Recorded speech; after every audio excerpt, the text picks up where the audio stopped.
Today we are going to be talking about women writers in the Middle Ages, but first we are going to discuss popular medieval literary characters. The first female literary character is Guinevere, and there is not much about her. She was the wife of Arthur and the Queen of Camelot, and legends say that she may have been barren because she never had a kid, though there is one source that says that she has 2 children. However, most historians said that she's barren, most legends.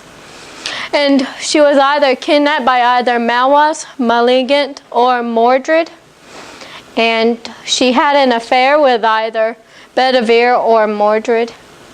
In the 12th century, it became a standard to have Lancelot as her lover.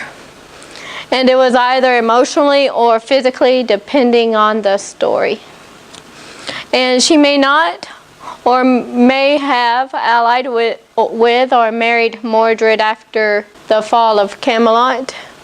And she lived her rest of her life in a convent, so she became a nun after the story. Lady Godiva was an 11th century noblewoman, and she married Leofric, the Earl of Mercia and Lord of Coventry. Lady Godiva was troubled by her husband's taxes that crippled her kingdom, and she asked him to lessen the taxes. So her husband was known to be a very cruel and ruthless man who did not care about the people, and Lady Godiva was known to be very compassionate to the people. So the only way for Lord Leofric to relent was for her to ride naked through the center of the town, and of course her husband didn't think she would do it. So however, Lady Godiva did. She stripped off all her clothes and rode naked through the street, through the square marketplace, with only her long hair to cover herself, and no one saw her naked because they would shut their windows, and the people remained inside their houses and did not peek. However, in the Renaissance era, there becomes a legend of Peeping Tom, where he peeked and he got blinded by a light. However, in the original version, there is no Peeping Tom. And after finishing her ride, she made her husband hold up his end of the bargain. And Lord Leofric, he finally relented and reduced the people's debts. This is all pure legend. Lady Godiva was a historical figure, but this story is fiction. It is a legend. We don't really know much about her except that she didn't really like her husband's taxes. The next one is female writers, and one of the first female writers is Anna Komnena, and she would have been the female ruler of the Byzantine Empire had she got her way. She was a Byzantine princess. She was the eldest daughter of the Byzantine Emperor Alexis I, and as the eldest child of the emperor, she believed that she had the right to the Byzantine throne, and that it was not for her younger brother, John. And when her father was dying, John was chosen by the nobles to be the next king. And Anna, she was furious and plotted to kill her brother John. John found out about the conspiracy and exiled her to a convent outside of Constantinople, where she spent the rest of her life. And she composed her first famous work, the Epiode, which is an event chronicling her father's reign. And this also chronicled the First Crusade. She is regarded as the first female Greek historiographer and is our only non-Western eyewitness of the First Crusade. And this is a picture of her father, Alexius Komnenos. The next one is Roswitz of Gandersheim. And she was the first playwright since the Roman Empire collapsed. And she is also known as the first woman poet in the Middle Ages and the first historian in Germany. She was a nun, she was a canoness, and she was most likely to be a noblewoman because at the time at the convent only noblewomen were allowed entry into the convent. She was well educated and appears to have known Greek. She wrote a total of 6 plays, 8 legends, 2 epic poems, and a number of shorter poems. And these plays include Dulcitius, Sapientia, and Abraham, and her comedic plays were mostly set during the Roman era. And the women were the center of the plays, and they were wise and educated and most often were portrayed as martyrs. The men were seen in a negative light, and they were seen as rough, uneducated, and unmannerly. And the central theme is that women should be united with their one true love, Jesus Christ. Jesus Christ is the perfect man, and all the other men are not as good. They are rough and not for women. The next one is Heloise of Argenteuil, and she is known as a Juliet of her day because she is a star-crossed lover with her lover Peter Abelard. So this is a Romeo and Juliet story. She received most of her education at the convent of Argenteuil and was regarded as a philosopher when she started studying under Peter Abelard. She fell in love with her tutor, Peter Abelard, who was young. He just graduated from university and eventually got pregnant. When her uncle found out about it, he allowed Heloise and Abelard to get married in secret. After Heloise gave birth to her son, her uncle decided to depose. Her uncle decided to kill Abelard. He hired several men to go after the couple, and Heloise escaped to a convent. However, her uncle's men broke into Abelard's room, attacked him, and castrated him. Humiliated by his castration, Abelard became a monk in the Abbey of St. Denis, and Heloise became a nun in the convent at Argenteuil. After her convent was dispersed, Abelard gave Heloise and the nuns the community of Paraclete, where she eventually became abbess, and abbess was the head of a convent. Heloise is famous for writing love letters to Abelard. She kept in correspondence with him, and it lasted 20 years. Even though they never met after taking vows, these letters show that they continued to love one another throughout the end of their life. The next one is Saint Hildegard of Bingen, and she is very talented. She is a composer, a physician, and a musician, and also a writer. And Hildegard was the 10th child of Hildebert and Mechthild von Bermersheim. She was the product of German nobility. She was known to be a sickly child, and at a young age she began to experience vision. So this woman was a mystic. In 1066, she was sent to live with Judah von Spanheim, who lived as an anchoress at the Benedictine monastery, and she stayed with her for 30 years in that monastery. She eventually became the abbess of the monastery and founded other convents near Bingen and in Bingen. She was known all throughout Germany and was a prolific writer, and she wrote many letters to world leaders of her day, and they include Henry II, Eleanor of Aquitaine, and Frederick I. Now we are going to talk about her writings. Hildegard's most famous work was Scivias, and it was a visionary theological work. And this book took 10 years for her to complete. It is a 3-part book that contains her visions and philosophies on God and creation.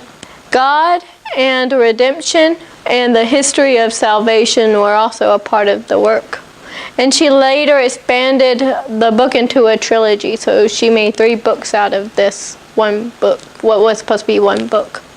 She also composed 2 large-scale musical compositions, Symphony of Harmony of Celestial Revelations, which is a collection of hymns, and the Plays of Virtues, which was the first morality play in the Middle Ages. And it dramatizes headstrong soul's temptations and final victory over the devil. And all but the devil were voiced by females.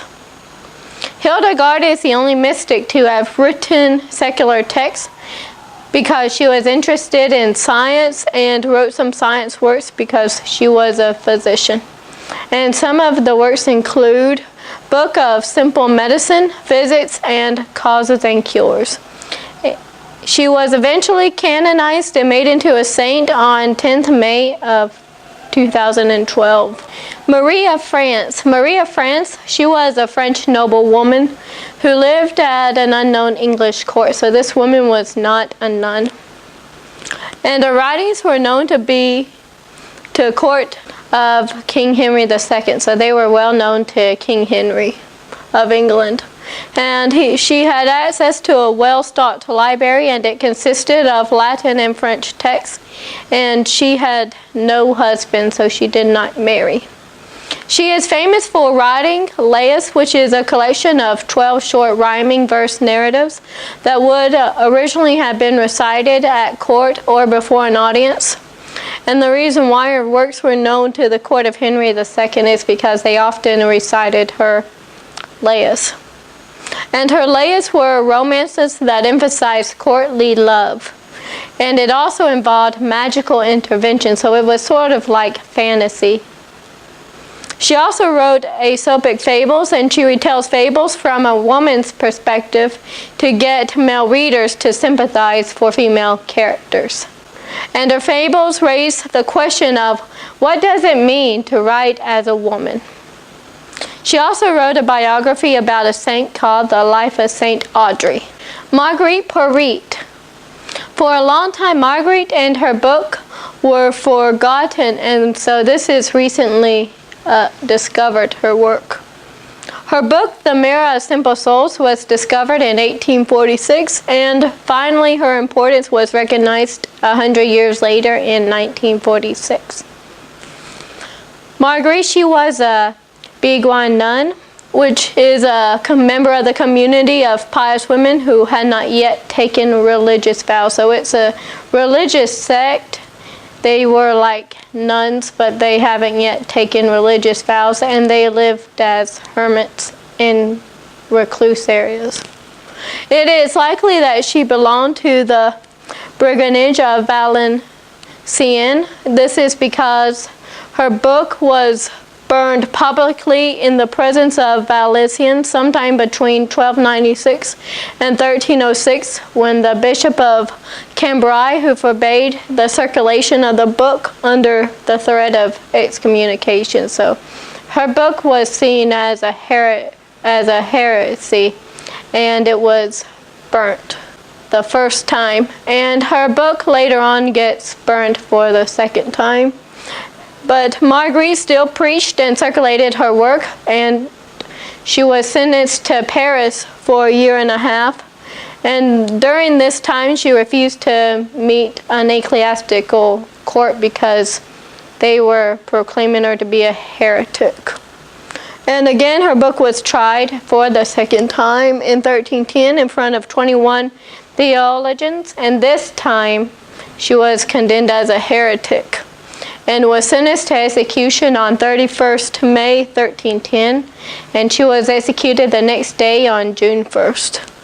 Her death has been described by the editor of Great Chronicle of France that her courage aroused a great emotion among the large crowd that attended her execution. So her death caused people to cry over her execution.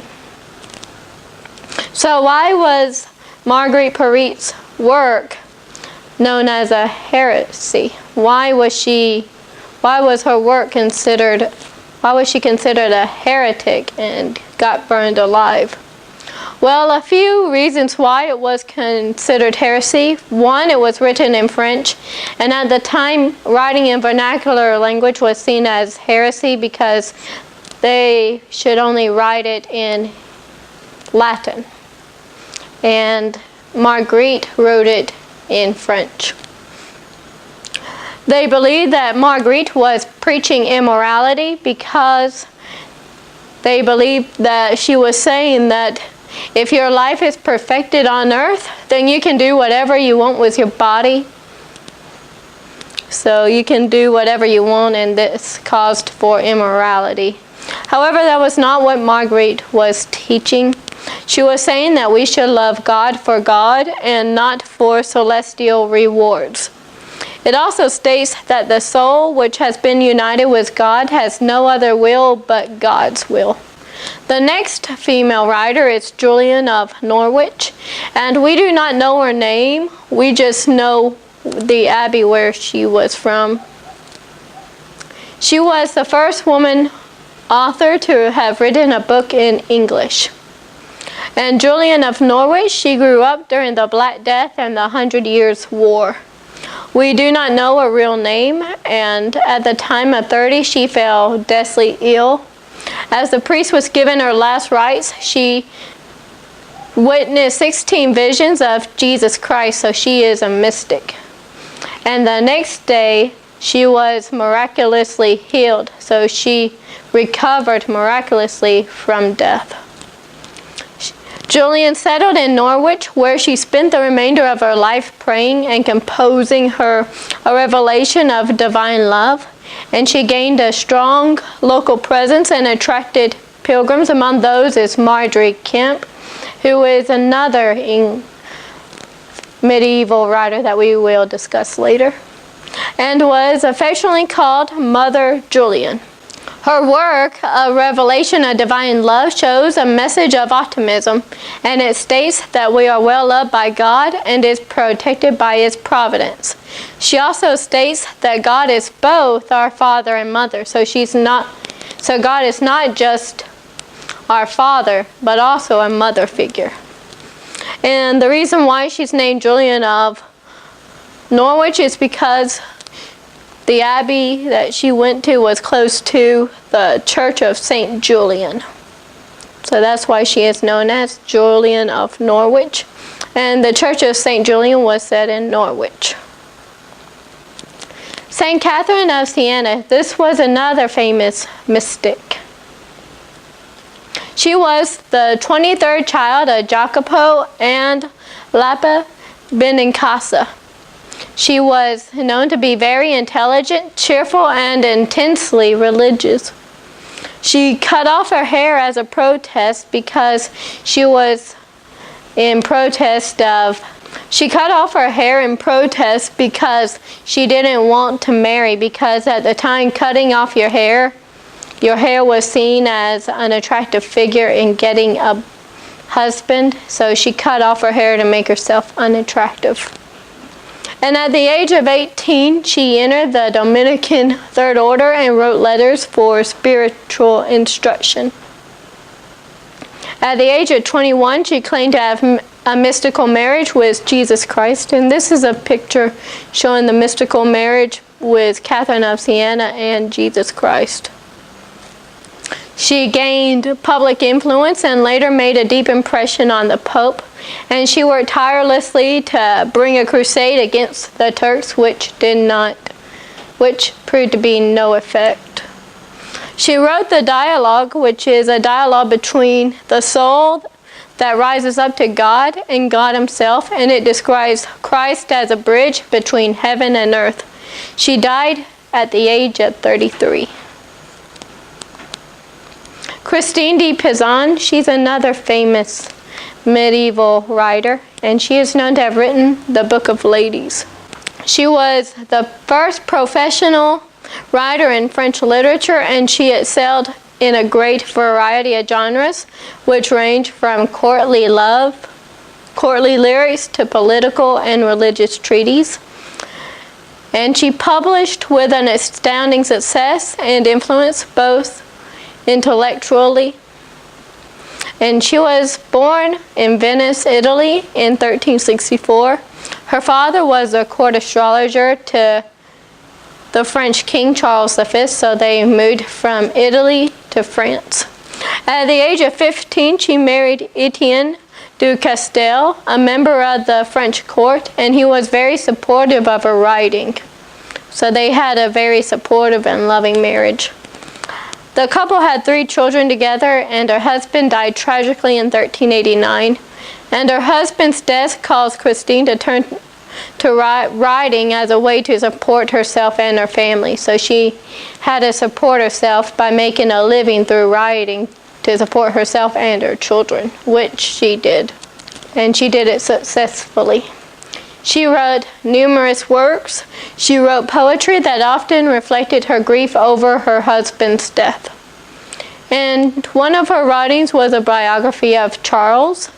However, she's most known for her feminist texts. The book of The City of Ladies is known to be the first feminine text in history, and it discusses topics on female virtue. She also argues that women are valued participants in society and that women should have an education. She also wrote a sequel called The Treasure of the City of Ladies and instructs women on how to cope in an oppressive male society. And near the end of her life, she entered a convent in Poissy, France, and she didn't write very much. Her last work was a poem to praise Joan of Arc in 1429. And the last female writer that we are going to discuss about is Marjorie Kemp. And Margaret is known for composing the first autobiography in English, and she is also known as a mystic. She was born into the upper burgher class of King's Lynn in East Anglia, so she was pretty well off. And her father was 5 times mayor and 6 times a member of the English Parliament. She married John Kemp at the age of 20, and she experienced visions of Christ shortly after giving birth to her first child.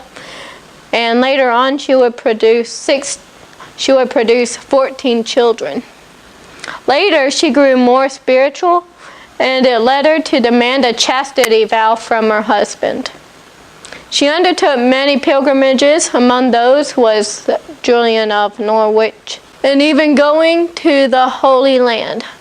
Her attachments to Christ attracted English religious authorities who tried her for heresy. However, they found her to be very innocent and a legitimate mystic. Because she could not read or write, she dictated her autobiography to her son-in-law. However, her son-in-law was not a very good writer because he wrote an unintelligible document that no one could make out and no one can read it. So she tried again 10 years later, and this time she hired a professional writer, and that person deciphered the previous text that her son-in-law wrote and translated it into English. She then dictated the rest of her book, and the book is known as the Book of Marjorie Kemp, and it is about one spiritual pursuit of a life devoted to God. And that wraps up my lecture. This is my bibliography of sources. These are the primary sources, the letters of Abelard and Heloise. If you are a romantic, I recommend you reading these because these are very sweet and tragic love letters. And the Laius of Marie de France is also very good. And the Alexiad, if you really want to know about the Crusades, she's a good writer. And of course, the Book of Ladies, the Book of the City of Ladies is a good book. And secondary sources is Heloise and Abelard, a new biography, and Lady Godiva is a good book if you want to explore the legend, as well as the Once and Future Queen, Guinevere, and Arthurian legend, talks about how Guinevere evolved over time.